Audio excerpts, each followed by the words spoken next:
The member for Hasluck.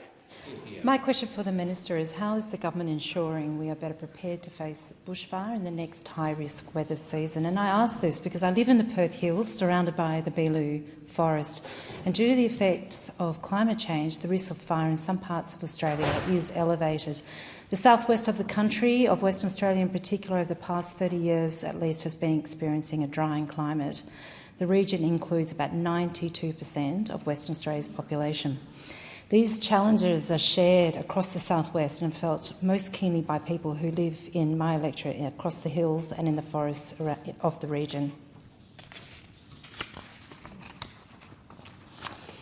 Some of us, sadly, also have experienced losing a house to fire. My husband and I and 37 other families lost our home in the 2J fires in 2009. More recently, in Warraloo in 2021, 86 homes were lost across the community. We do not wish to repeat this experience, and nor do we want anyone else to have to experience it. In the face of the growing environmental challenges and the high risk of fire in my electorate, I did organise recently a Disaster Resilience and Adaptation Forum in Mundaring. We provided information and advice to over 100 people who attended to hear about how they could improve their resilience to storms and bushfires, and also to access insurance savings.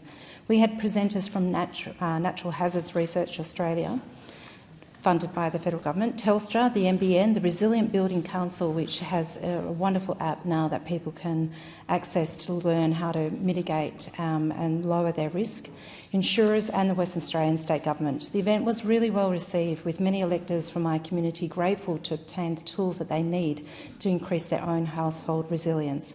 Attendees also took comfort in the fact that the governments, researchers and service providers, we are all working towards a common goal to make our communities safer.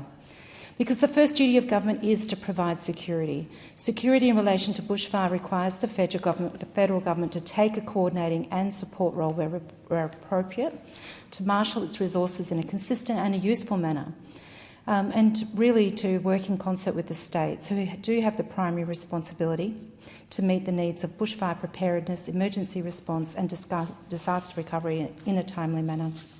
And prior to the election of the Albanese government, we had a coalition government that couldn't even hold hose. No single Commonwealth department had overall emergency management authority. Moreover, they allowed the federal funding of the National Aerial Firefighting Agency to slide to a mere 23% by 2017, with the states left to pick up the rest. By 2019, as we know, the country was on fire. Across Australia, there were 34 fatalities and over 3,500 homes lost. Following Black Summer, the Royal Commission into National Natural Disaster Arrangements, which reported in October 2020, recommended a greater role for the federal government, and in Chapter 8 stressed the need for a sovereign aerial firefighting capability. The Albanese government, under the leadership of Minister Watt, has acted.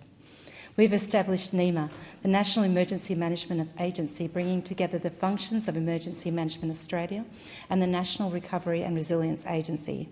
We've provided additional funding to support the work of NEMA, $188.2 million over 4 years, and indicative ongoing funding of $48.2 million thereafter.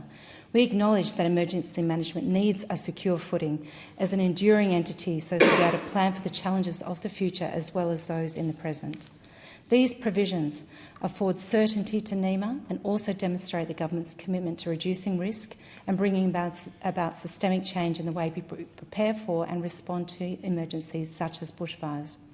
We have provided, moreover, funding for a review this year into Australia's national firefighting fleet requirements, with a view to creating a fleet that is capable, cost-effective and adaptable for use both in firefighting but also other emergency situations too.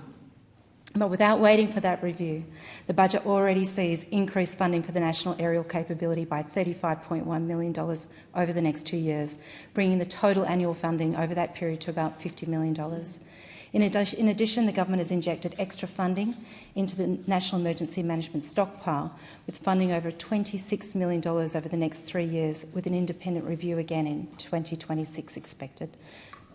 This commitment to preparedness is matched by work in mitigation, with our support of local initiatives through the Disaster Ready Fund. Examples include fire breaks, business cases to develop infrastructure investigation planning, and many others that demonstrate our commitment to our community to keep us safe but be mindful of the climate change and the effects and be prepared for the future.